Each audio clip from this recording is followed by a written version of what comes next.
Hi, I'm Avaris. This is a quick revisit of Under the Thorns, basically following my playthrough but going back to that very last question, since most of the regrets seem to stem from the idea that if only we had tried to stop the ritual first, maybe Edward would have come in like the cavalry or something, and maybe that would be the true ending, in which case I was like one little measly decision away from getting the best possible ending, so we're just gonna see how this goes. So instead of informing Edward first, even though I still kind of hold that's probably the correct decision because it shouldn't have taken more than like a minute or two, we're going to go ahead and stop the ritual first and see if that either gives us the best ending or possibly just gets us killed in a super early gruesome way. So we're going to stop the ritual first. Brandon's concern held validity. A sense lingered that the ritual might not unfold immediately, but expediting its prevention meant swifter assurance of Edward's safety. The priority lay in shattering the curse, leaving the pursuit of truth for a later phase. I'm not sure I agree with that, but maybe it means that we made the wrong choices much earlier in the story. Anyway, my determination was resolute in halting Olivia's ritual promptly. All right, I'll lead the way. You? I'm younger. It's my duty as a gentleman to protect a lady. I regarded Brandon with a hint of skepticism for a moment, a figure marked by tremors and weariness. I shook my head decisively, recognizing the futility of letting him assume control. Mr. Brandon, I think you might pass out any moment. I'll head there first, so you can catch your breath. Following the culmination of our discourse, I reached for the doorknob. Suddenly, Brandon intervened. By the way, Clara. Yes. Thank you. He wore a wistful smile as though liberated from an immense burden. Thanks to you, I finally mustered the courage. The courage to confront the past, to face the curse he had eluded. I pondered the gains that lay ahead for myself, him, and Edward through this resolution. There was nothing left but to nod and press forward. And so we'll be using the skip button. Okay, so he's poking around his dad's study. We might be in his POV, so... A resounding clang echoed in the room, causing my eyes to widen. Shifting my gaze downward, my attention was drawn to an object at my feet, a tarnished piece of silver. Kagi? A key? Stooping to retrieve the fallen key, I meticulously examined it for any identifying tags. Unsurprisingly, there were none, a deliberate concealment by my father. A survey of the surroundings commenced in the hope of discovering the corresponding lock for this elusive key. It didn't take long to pinpoint a secured drawer within my father's desk. Inserting the key and turning it, the drawer yielded smoothly without a hint of resistance. I pondered the reason behind the secretive placement of this key. Suppressing my skepticism, I pulled the handle. To my dismay, the contents of the drawer were far from significant, revealing only a stained notebook.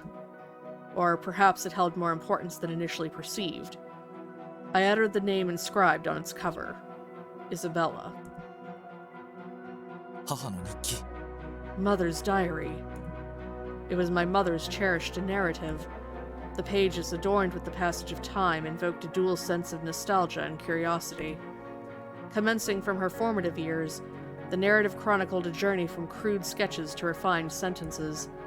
I could see that the messy sentences were getting better with each page. The chronicle unfolded the tale of a girl who once envisioned a princely romance. Navigating the challenges of love with Robert, a man of lesser station. And ultimately choosing him against societal odds for the pursuit of happiness. Initially conceived as a joyous chronicle, the narrative eventually transformed into a reflection marked by poignant sorrow.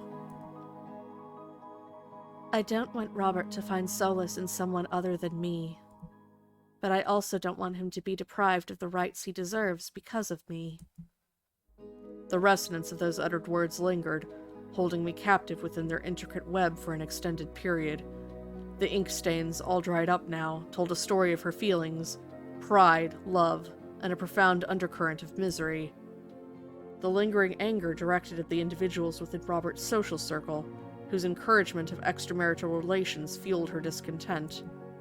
Her unwavering sense of possessiveness, a fervent desire for exclusive ownership over Robert's present and future. Isabella vehemently opposed the notion of Robert entertaining a paramour or being pressured to produce an heir. In the end, she chose not to relinquish me, even when the plague's clutches had ensnared her. Her determination extended to being the only harbinger of her beloved husband's unhappiness. A wry smile played upon my lips in contemplation of a love and obsession so potent that not even death could sever their connection. Subsequent to Isabella's entries, the diary transitioned into Robert's narratives, characterized predominantly by a descent into madness. His efforts to discern the mysterious ailment afflicting Isabella, the pages colored by despair from compounding frustration of unavailing medical consultations. God, if you subject me to an ordeal, I shall sacrifice my soul to the devil! Wow, Robert's unhinged. The prospect was evidently unattainable, a fact that when articulated held no transformative power. Robert, unyielding in his commitment to an obstinate love, succumbed to the allure of misguided pursuits. His quest for a sacrificial offering to appease malevolent forces bore fruit. An infant of the union between Robert's servant and Isabella's maid, Olivia. Oh, the horror! Olivia. Despite the temporal incongruities that cast a veil over Olivia's identity, a cryptic intuition whispered of her continuity between the Olivia of the diary and the enigmatic presence in my contemporary reality. Page after page, I traversed the narrative landscape, hopeful for an eventual resolution, only to find a succession of tragedies unfurling. Brief respite for my mother followed the sacrificial act, but it proved ephemeral, culminating in her demise shortly after my birth. In the wake of this realization that only one of the two lives had been spared, Robert spiraled into the depths of despair and resentment. It was Isabella's life that should have been redeemed. But why? Why has Edward survived instead of her? そうか。そうか。 Indeed, I see it now. It was evident why I had found myself bound to this accursed manor. 呪われるしかない人生だったんだな。 My life had to be cursed. My existence, conceived at the expense of another life, precluded the prospect of all blessings. At least I now possessed the knowledge of the curse's origin. Closing the journal, I shifted my gaze toward the courtyard. The epicenter of everything. Therein may lie the key to unraveling concealed secrets. 逃げない。 I'm not evading it. The hour has come to assume accountability for the decisions that have shaped this narrative.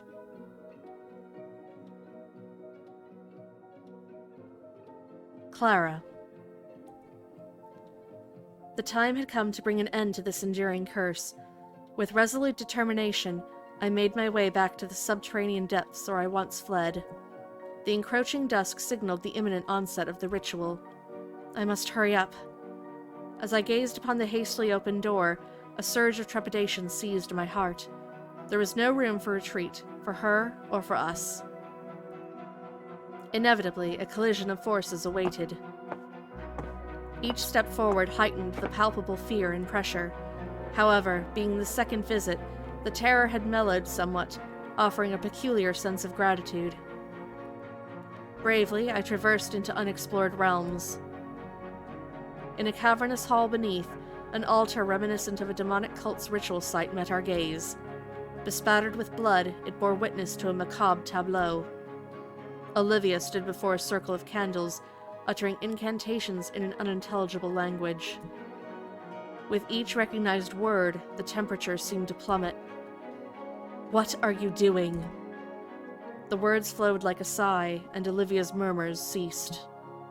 Fixating her gaze on my countenance, she wore a pale and weary expression before baring her teeth in a sinister smile. "I have come to conclude the everlasting curse, Clara." On the floor, a hexagram was drawn, surrounded by candles. Edward's portrait was marred with blood.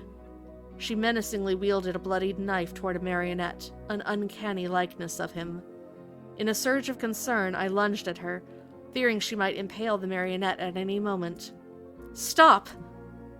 I embraced Olivia as she brandished the knife at the marionette. The blade slipped from her grasp, tumbling across the floor.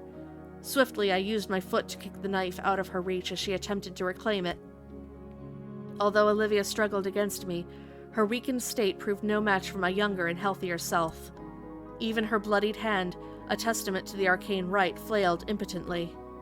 Retreating, I clutched onto what seemed crucial, the marionette and the portrait.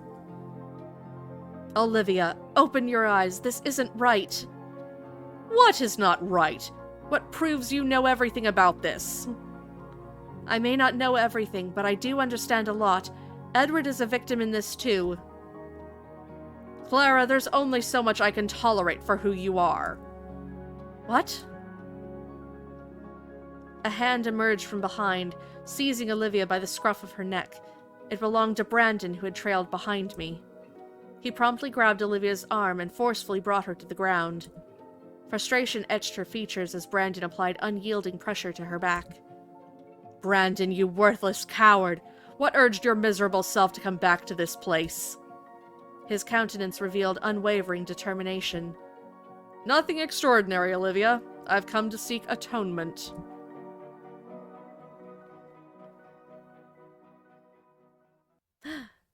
And that was Chapter 10. But you know what? We're going to continue Chapter 11 right away, because why not? Olivia. Atonement. The notion left me momentarily stupefied. An unexpected utterance from the very coward I had scorned on that fateful day. The concept, both worthless and ludicrous, elicited a scoff reminiscent of my earlier disdain. If only your courage had prevailed, this tragic cascade would have been averted. "I sincerely apologize, Olivia. I should have exhibited more courage to take a stand." In the wake of my silence, Brandon tendered another apology, his faint sobs permeating the charged atmosphere. A tremor ran through the hands ensnaring my arm. What relevance would such gestures hold at this late stage? "It's too late, Brandon. You're too late." In a surge of rage, I drove my free hand into the ground, pressing my forehead into the earth. All these tragedies that befell this once tranquil manor could have been averted, had someone found the courage to confront the inevitable. Alas, my resolve was finally firm. Reaching out toward the portrait cradled in the arms of the woman before me, I contemplated the eerie resemblance between my blood-stained hands and those I detested. Desperation and love intertwined. They formed an impenetrable abyss, resisting my fervent attempts to escape the mire of hatred. A verdant hue splintered through the dim flames, imparting an ethereal quality to the scene, as the hem of the girl's protracted robe stirred with every step. The juxtaposition of her beauty against the backdrop of dust and darkness seemed almost paradoxical. Clara. Oh, Clara. He hasn't told you what happened between me and them, has he? Of course he hasn't. He's a coward. Clara, her countenance bearing a pallor and an air of weary resignation, delicately relinquished the portrait she cradled and approached me with measured steps. A dazzling, ethereal lass, only she could become the focal point of my confessional revelation. Gripping my blood-stained hand, Clara blinked her emerald eyes, and in response a smile graced my countenance. So, let me tell you everything. About the extent of my efforts for my beloved Clara. You should at the very least be aware of it. Descending from nobility proved to be a more distressing fate than embracing commonality. A father lacking in competence and a mother who had once savored the privileges of a noble existence. The adage suggested that it was preferable to meet demise while upholding one's nobility rather than endure a wretched existence in the dirt. Could surrendering life be considered an act of nobility? If so, then by that lofty standard, I stood bereft of nobility. Are you certain you're well, Livy? Honestly, nothing troubles me. However, you hold the status of nobility. A scoff escaped me in response to Isabella's expression of concern. I wondered if the current predicament could possibly plunge any deeper into chaos. Tidying my worn garment, I ran my fingers through hair bereft of its former ostentatious adornments.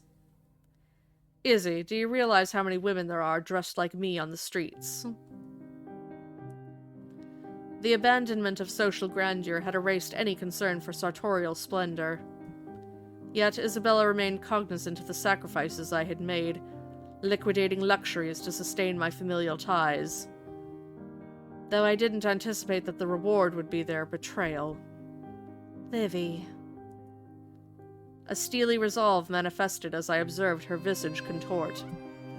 My ingrate parents, now ensnared in dire straits, were eager to peddle me into matrimony. Commoners queued up, aspiring to ascend the noble hierarchy.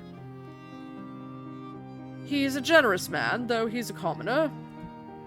Consider all we've done for you. A disdainful snort escaped me when they autocratically disclosed the impending arranged union. Completely oblivious to my toil and sacrifices made to sustain their existence. I feared that an opportunity might slip through my grasp. I sought refuge with Isabella, poised on the precipice of marriage and departure. Isabella, would you consider taking me in? You? Yes. I don't want to be around people who treat me like property. Oh, this can only end badly. Isabella's eyebrows arched in a nuanced expression of confusion, prompted by my uttered words. However, even if I take you in, the only role I can offer is that of a servant. Isn't it better to be a friend's maid than to marry an old man you don't know? I'm willing to do anything. Despite the lingering concern in her expression, I drew nearer. Witnessing my steadfast momentum, Isabella, perhaps resigned, adorned her features with a smile. How can I say no to your favor? Serendipity smiled upon me as the position of lady's maid remained vacant, aligning perfectly with Isabella's specific request. Overcoming Robert's objections became a necessary undertaking, ultimately resulting in the successful negotiation of the coveted role. Stepping across the threshold into the manor, a symbolic illumination seemed to bathe me in celestial radiance. My unskilled hands as a servant occasionally plunged Isabella into predicaments. Each instance where my former noble-like discernment extricated us from quandaries elicited a wink of relief from Isabella, while Robert's stern countenance remained unyielding. Brandon, ever averse to confrontation, had long been the target of Robert's scrutiny. Yet the intricate machinations within the manor orbited around Isabella, the late addition to the family, ensuring my safety. Robert, observe her eyes. Aren't they beautiful? Your eyes are more beautiful to me. Yet Livy's eyes reflect the oceans of my homeland. Isabella's assertion that my presence negated her homesickness was met with a silent contemplation from Robert, who then turned his gaze to Isabella. I hope you'll come to regard this place as your home. My, you certainly know how to impress. As Isabella gently cupped Robert's cheek, a flush of embarrassment adorned his features, culminating in a tender kiss. Nestled in the embrace of her beloved, Isabella emanated an aura of profound calmness. If I were in love, could I experience the same sense of peace that Isabella does each night before falling asleep? Observing the man blushing as he rekindled the extinguished bedroom candle, I discreetly closed the door behind me. In this context, the man obstructing my path seemed to hold the key to my inquiry. My gaze lingered on the disheveled bouquet of flowers and tufts of grass before me. What is this? Flowers. His ginger hair, green eyes, and freckles comprised a charming but unassuming visage. My gaze fixated on him, and a noticeable blush painted his face, synchronizing with the fiery tint of his hair. I, like you. New character card Peter, by the way. You're a brilliant woman, unlike me, You're a noble too, but I... This man, unreserved in professing love, emerged as a compelling response to my contemplation. Hesitating for a moment, I cautiously whispered the incantation known to make many men flee in terror. My family is in debt, so I can't afford a dowry. That's okay. I have a lot of money saved up. We can pay off the debt together. Oh, that sweet child. In the unwavering certainty of his response, it became apparent that he understood the complexities of my situation. He would still love me despite everything.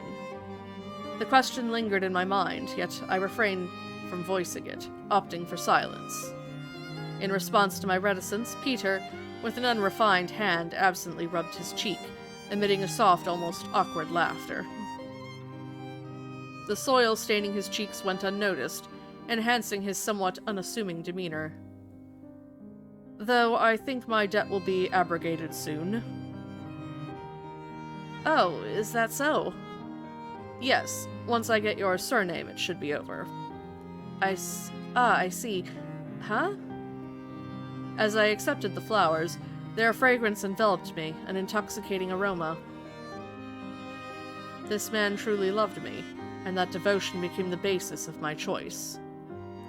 While it wasn't the marital ideal I had envisioned, his love surpassed any other I could have hoped for.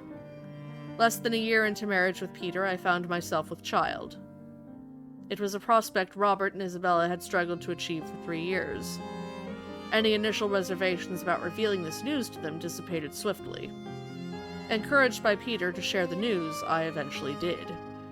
Isabella's robust and compassionate nature revealed itself in a pleasantly surprised reaction. As she delicately explored my yet unswollen belly, her joy emanated palpably. What are you going to name the baby?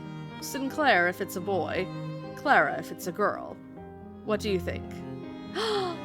Olivia is Clara's real mom? Then what about the family she keeps talking about sending money back to?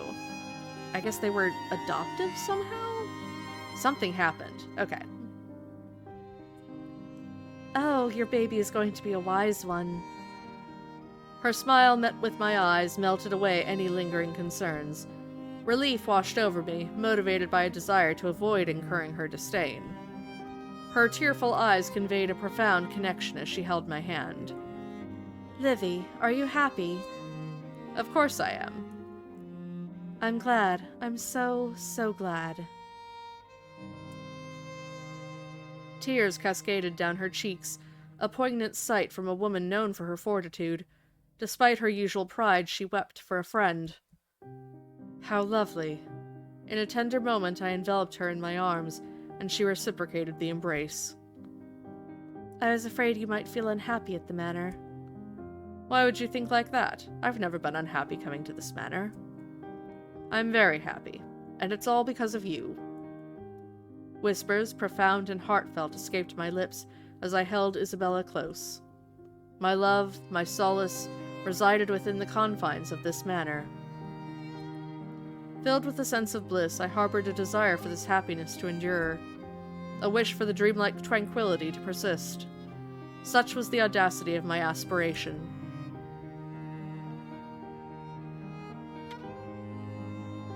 A disquieting stillness settled within the room, despite the presence of 3 individuals. Witnessing the doctor methodically removing his glasses and securing them in his leather case, I hastily rose from my seat and advanced towards the bed. It's a contagious disease. You shouldn't come near us. I'm all right. I've had it before. If you insist. The doctor, in a resigned manner, permitted my approach, his fingers idly tracing the handle of his medical satchel. A palpable sense of anguish tinged with a hint of trepidation emanated from his eyes, signaling an unfavorable prognosis. Upon concluding his preparations, he stood, adjusting his hat firmly on his head. I'm afraid there's nothing more I can do. What? You said that the treatment wouldn't be complicated. And it requires her approval. It's challenging because the lady has been refusing all prescriptions toxic to the baby. Please, there must be a way around it. The other 2 doctors, through a shared understanding, gently shook their heads, acknowledging the solemnity of the moment. I'm sorry. Amidst the shock, a momentary pause allowed me to turn my gaze towards Isabella. The ghostly pallor of her face struck a chord of distress within me, akin to the sight of a lifeless form. Her eyes fluttered open, registering the tension in the air. It was evident that the gravity of the situation had not escaped her consciousness. I gritted my teeth. They're all quacks. How can they not cure a person? I'm sorry, Livy. Don't say that. I'll find another doctor. It's all right. Don't bother. I'm already prepared.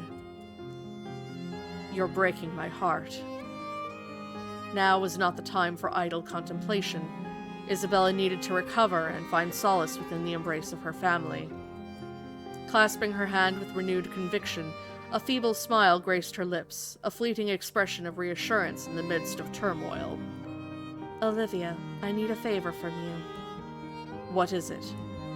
Promise me that you'll protect my child. Don't speak as if you're leaving. Please. Isabella pleaded, clutching my hand with an urgency that suggested it might be her final opportunity. As her gaze met mine, a thunderous sense of foreboding washed over me, and an overwhelming sense of despair took hold. A whispered inner voice urged resistance, a revelation that clashed with the inevitability of the circumstance. Yet, confronted with Isabella's plea, the idea of resistance became an inconceivable feat. She, the architect of my presence in this manor, and my closest confidant, possessed a magnetic influence that defied rational defiance. How can I say no to your favor? A subtle quiver graced her lips as she softly murmured, her eyes finding solace in the comforting closure of relief. Thank you. That's all I need. As she uttered her final words, resembling a dying breath, I clung to her, desperately held on as her grip slipped away. No, Izzy, stay with me, Izzy. Isabella, her plea for Edward's guardianship, tinged with an unsettling premonition, remained ensconced in an unbroken slumber. The prevailing sentiment, a collective acknowledgement of her imminent departure, contrasted sharply with Robert's obstinate resolve. His relentless administration of jeopardous medications, a desperate gambit to sustain his beloved, cast an ominous pall over the room. Driven by a steadfast commitment to uphold Isabella's pledge, I frequently found myself interposing against Robert's ill-conceived actions, unwittingly subjecting those dear to me to the toll of his frustrations. The entrance of Peter, his visage marred by Robert's wrath, only intensified the atmosphere of disquiet. When confronted about his injuries, he awkwardly deflected, choosing instead to express a longing for our slumbering baby, Clara. Faced with the evident need for medical attention, I delicately broached the subject, prompting him to consider seeking care. In the hushed tranquility of the night, Peter would invariably recline, tenderly caressing Clara's delicate features as she lay in repose. Clara, though barely a year old, would fidget uncomfortably, rendering the scene absurdly endearing. Observing her distress, Peter's hand gracefully hovered in the empty space, an expression of silent admiration playing on his countenance.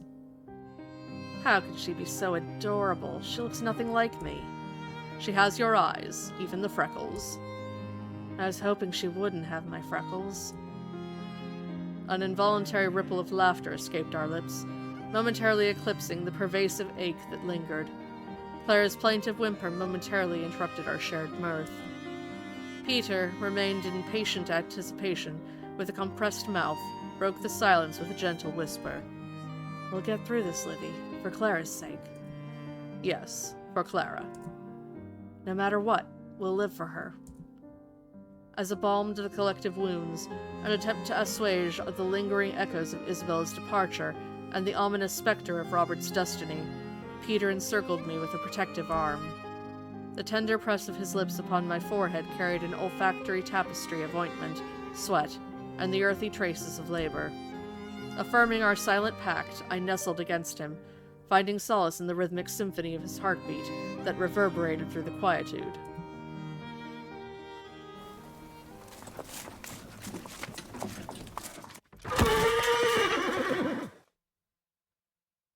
The utterance hung in the air, lingering like an ominous prophecy, and almost in tandem, Peter's existence dissipated from the fabric of reality. According to those sound cues, it sounds like a carriage accident. The news of his untimely demise arrived as a cruel echo of a forlorn carriage accident, an ill-fated quest for medicine from the apothecary. An instinctual compulsion led me to the scene, where the revelation of his disfigured form morphed the mundane into a horrific spectacle. Peter. This is Peter. Those around me sought to anchor me in their supportive grasp, yet I remained an immobile figure, a silent witness to the surreal unreality that unfolded before me. Gradually, the sensation of blood draining from my body overcame my senses, and I succumbed to the inexorable pull of unconsciousness. In the shroud of darkness that greeted my awakening, the rainfall whispered secrets in the stillness. Lost in contemplation, I succumbed to tears, my gaze fixated on the haunting final image of Peter that abruptly invaded my thoughts. A ghastly vision I fervently wished to banish, yet its persistence defied my attempts to cast it aside. Amidst the echoes of anguished cries, a semblance of strength emerged from the depths of my being. Peter's departure left an indelible void, yet our sacred pact compelled me forward as a guardian to Clara. Wiping away the tear-streaked evidence of my grief, I traversed the dim expanse toward the cradle, where my sleeping child awaited. Clara, are you sleeping? A heavy hush descended upon the room, prompting a swift closure of my mouth. Clara's delicate slumber was easily disrupted by even the softest utterance, a consideration that lingered in my mind. Yet as I surveyed the surroundings, the crib that should have cradled my child lay vacant, and the empty expanse echoed with a disconcerting stillness. Despite my initial bewilderment, a fleeting sense of optimism seeped into my thoughts. Someone must have taken her. The vulnerability of a distraught mother with her infant demanded reassurance. Hence, I clung to the belief that another caring soul had assumed the responsibility in my absence. A desire to reunite with my child spurred me into action, and, somewhat disoriented, I rose from my seat and cautiously approached the door. The incessant rain enveloped the corridors as I stepped outside the room, its cold air provoking an inexplicable sense of foreboding. The identity of Clara's temporary guardian eluded me, yet an instinctual path guided me toward the main house. Amidst the downpour, an anomaly presented itself, the steady glow of light within Robert's study. Robert would know who took her. Ever since the day Isabella succumbed to unconsciousness, he had been a recurrent visitor to our refuge. He mostly inquired about Clara to ensure her well-being. Today seemed no different. Without hesitation, I traversed the corridor toward Robert's study. Amid the usual quietude, a peculiar clamor emanated from across the corridor, prompting me to contemplate the presence of Brandon. The unexpected disturbance piqued my curiosity. The door to Robert's study stood ajar. I peered through the opening to survey the room first. I was greeted by the sight of several candles casting flickering shadows across the dim expanse. The prior discord between the two men had dissolved into a strained silence, a stark contrast to the heated exchange moments earlier. Robert, seated at his desk, clutched his head in evident distress, while Brandon glared at him with bloodshot eyes. My bewilderment deepened when I noticed an intensity that betrayed their previously amicable relationship. Brandon, unable to endure the silence, brought his fist down upon the desk. Clara is Olivia's daughter and Isabella's goddaughter. What good is Olivia without Isabella? Robert, do you truly believe you're doing this for her? Do you genuinely think she'll be happy that you've saved her by defying God? My fatigued body and clouded mind initially hindered my comprehension of the situation. It took a moment for the mention of my name and Clara's to register.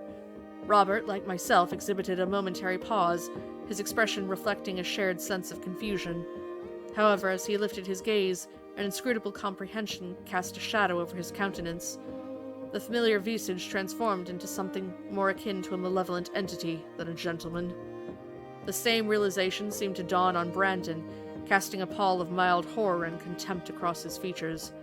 Robert's reaction was swift and unsettling, as his once pallid and dry lips contorted into a disconcerting pout.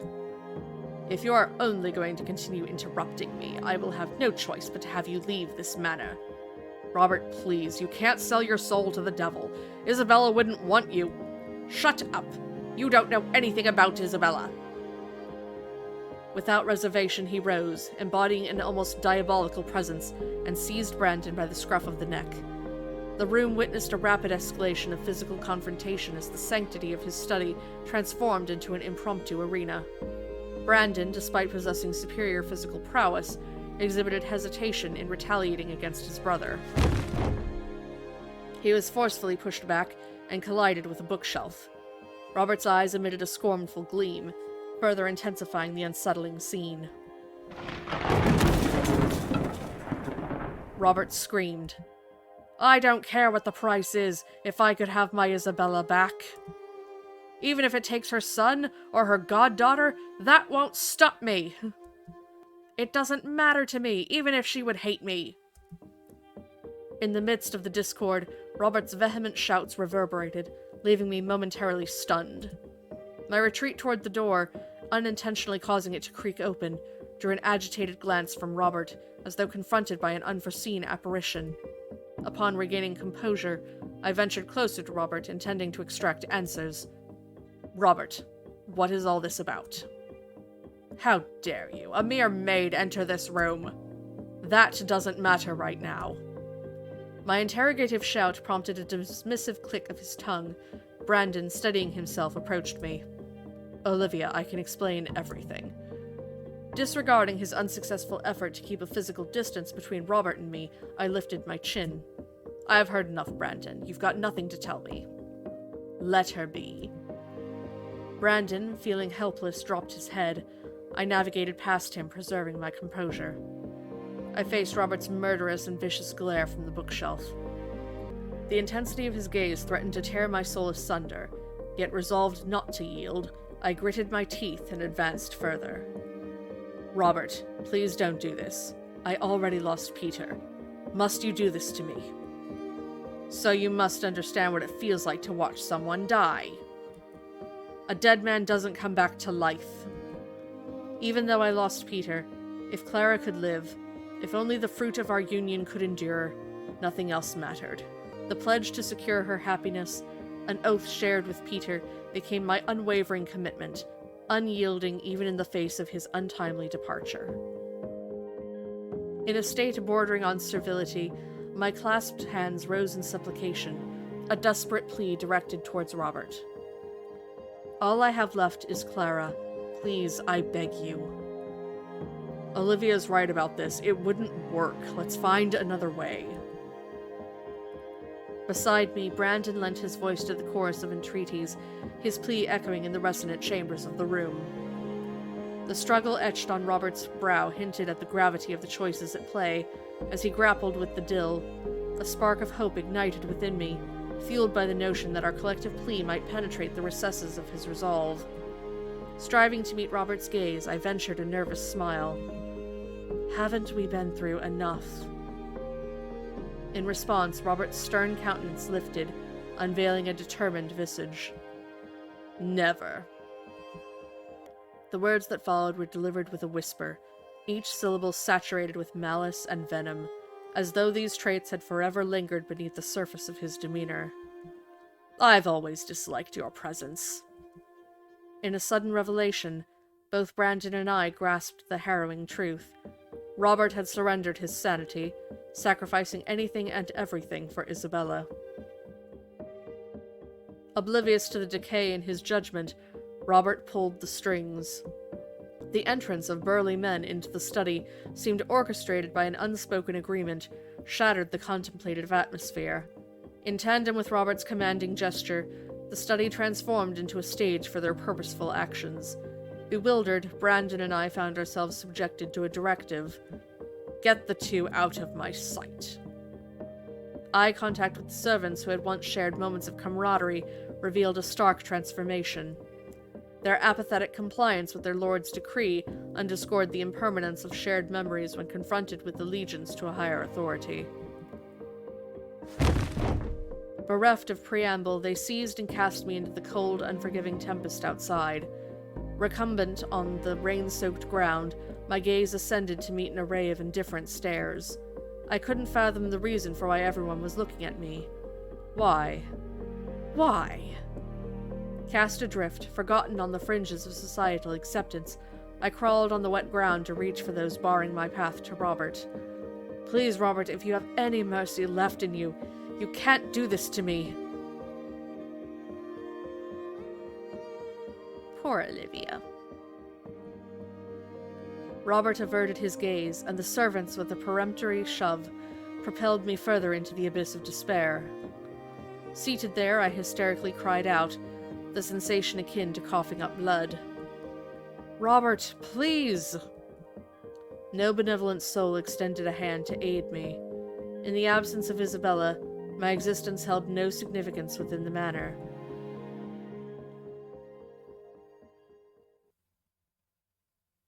I lost everything. I want to die. Bereaved of everything, I stood alone, the desire for resilience extinguished. Stooping to retrieve the damp bills and coins disdainfully thrown at me, I ambled aimlessly down the desolate street. Days bled into nights as tears intermingled with the contours of my shabby sanctuary, a dilapidated abode offering little solace. In the corridors of my mind, the spectral images of Peter, Clara, and Isabella paraded incessantly, the lost loved ones immortalized in the poignant tapestry of memory. They who had appeared as miracles were now irretrievably swallowed by the abyss. In moments of despair, the fleeting thought surfaced, perhaps it would have been preferable to perish alongside them. I want to die. Truly. A sudden voice pierced through the haze, prompting me to roll my eyes in search of its origin. Before me stood a woman, mirroring my visage. Yet her eyes bore an otherworldly glow, a fiery gold reminiscent of a beast. Vertically elongated pupils betrayed an aura of the extraordinary. Summoning what little strength remained within my mangled form, I attempted to rise, but my body refused to comply. In resignation, I muttered, my voice a mere whisper in acknowledgement of my shattered existence. Who are you? I'm a devil.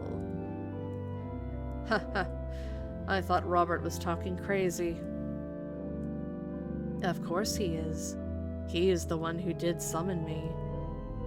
A devil that looks like me. Oh, I guess thou perceivest me as thee. The demon, a spectral entity conjured by Robert, regarded me with an inquisitive gaze, its visage betraying a resolute jawline. For reasons unknown, I found myself devoid of the strength to articulate queries. Amidst my silent reverie, the demon settled beside me, gently caressing my hair. Poor, wretched Olivia. Thou hatest thyself more than anyone in the world. Is that why you looked at me like that? Aye. I bethought thou wouldst hate someone else. Evidently, this devilish manifestation harbored intentions of instigating within me a fervent disdain for Robert. What an insidious form of manipulation.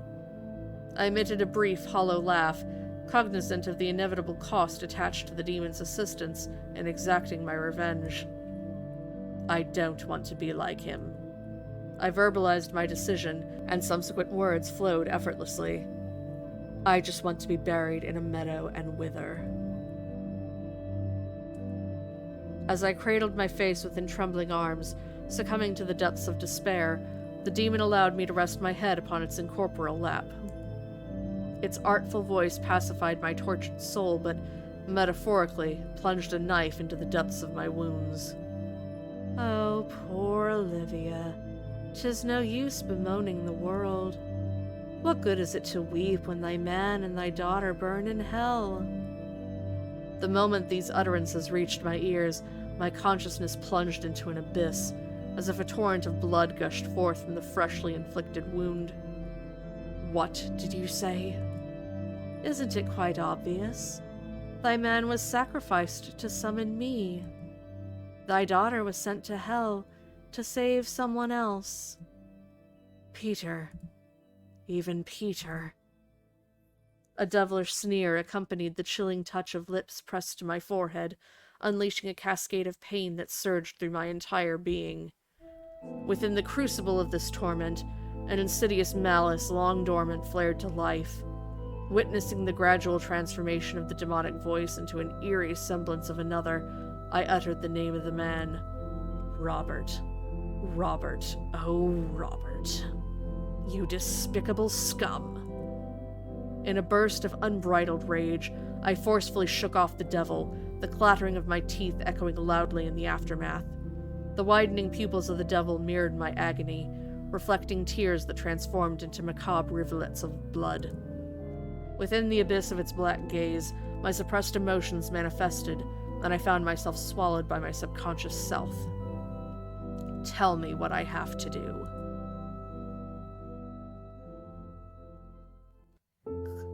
Clad in hues of perpetual mourning, I embraced a somber aesthetic, turning each day of my existence into a funeral procession, a ritualistic march toward the fulfillment of vengeance. With the aid of a devil, I seamlessly assumed the guise of another woman, a younger visage bearing a striking resemblance to Peter, possessing an allure that invited favor wherever she tread. Olivia Quiller. Even Robert, who recoiled at the mere mention of Olivia, found himself captivated by the credentials outlined in the reference letter. Despite the ravages of time on Robert's countenance, he extended a welcoming embrace with unabated enthusiasm. It became apparent that Olivia held minimal significance in his regard. As he aged, oblivious to the impending damnation he deserved, I fervently prayed for the most agonizing demise possible. In my role as Edward's new tutor, the manor granted me the freedom to traverse its expanse at will. My interactions with the household staff, not as a peer, but as a welcomed guest, elicited an evident unease that shrouded the exchanges. These individuals, both bystanders and accomplices to the events that unfolded, became the unwitting subjects of my silent vow, to disrupt their tranquility until it waned to naught. The internal conflict gnawed at me. How could I inflict further misery upon those already burdened with discontent? The weight of this dill bore down on me as I approached Edward to extend a customary greeting. Contrary to my expectations, his appearance was a canvas of neglect, a poignant portrayal of desolation deliberately imposed. Tear-streaked and forlorn, he bore an uncanny resemblance to Isabella, eclipsing the shadow of Robert in his features. Promise me that you'll protect my child. Alas, Isabella, why did you compel me into a commitment I could not decline? Before me stood the progeny of a man I held in disdain and a woman I loved, a convergence of hate and love. Kneeling beside the disheveled boy, I sought to offer comfort. With a damp cloth in hand, I approached with measured tenderness, aspiring to bridge the chasm that separated aversion from affection. Edward instinctively shielded himself from the imposing presence of an adult, slowly raised his gaze to meet mine. A fleeting smile curved my lips as his sky-blue eyes, reminiscent of Isabella's, captured my attention. Hello, Edward. Who? 誰？ My name is Olivia Quiller. Olivia? Yes, I'm Olivia, your new governess. Gently wiping his cheeks with the damp cloth, I whispered as I secured the pendant around his neck, a preparation I had made earlier. I hope you'll remember that. Daily, my heart grappled with a dichotomy of emotions, hatred directed at the ineptitude of Robert and gratitude and love for Isabella. Edward, a canvas painted with the hues of hatred and compassion, became the elusive nexus in a perpetual chiaroscuro. Chiaroscuro. Each day was marked by contemplation. I loathed but pitied, I loved but hated. Amidst this enigmatic labyrinth, an unexpected resolution emerged through the hands of fate. Engrossed in contemplation, I examined the letter and accompanying portrait from Lady Jane. The correspondence introduced a young girl aspiring to transition from a lady's maid to a housemaid. Clara. Her eyes a verdant hue, freckles dotting her face resembling those of the man I loved. This young lady embodied the vision I held for my baby girl's future. The resemblance stirred up a nostalgia that I couldn't ignore. Okay, so she's not our mom. It was just resemblances? Wow, okay. As my eyelids closed, scenes painted themselves on the canvas of my mind. A whimsical imagination of Clara orchestrating Robert's demise. Yet with each indulgence of thoughts of revenge, a palpable wave of pain washed over me. God, did you send her here to mock me or punish me? Either way, sending Clara will not cleanse the guilt on my heart or the stains on my hands. God, I shall not stop, no matter your judgment or intent. Dear Miss Clara Hart, I trust this letter finds you well. I wish to inform you that I have duly received the reference letter submitted by Miss Jane Dow on your behalf. Mr. Robert has thoroughly reviewed the contents and expresses satisfaction with the qualities attributed to you in the letter. In light of this, Mr. Robert is pleased to extend an offer to you to commence work at the manor. Your official start time is scheduled for 9 a.m. on the first day of the upcoming month. To facilitate your timely arrival, a carriage will be dispatched to your residence, scheduled to arrive at your door no later than 4 a.m. We look forward to welcoming you to the manor and trust that your tenure will be both fulfilling and successful. Best regards, Olivia Quiller. Upon concluding Robert's involuntary response, I closed my eyes in contemplation. Dispensation of punishment ought to be administered through my own agency, guided by my devilish discernment. Such was my resolve, and I earnestly aspired for it to transpire accordingly.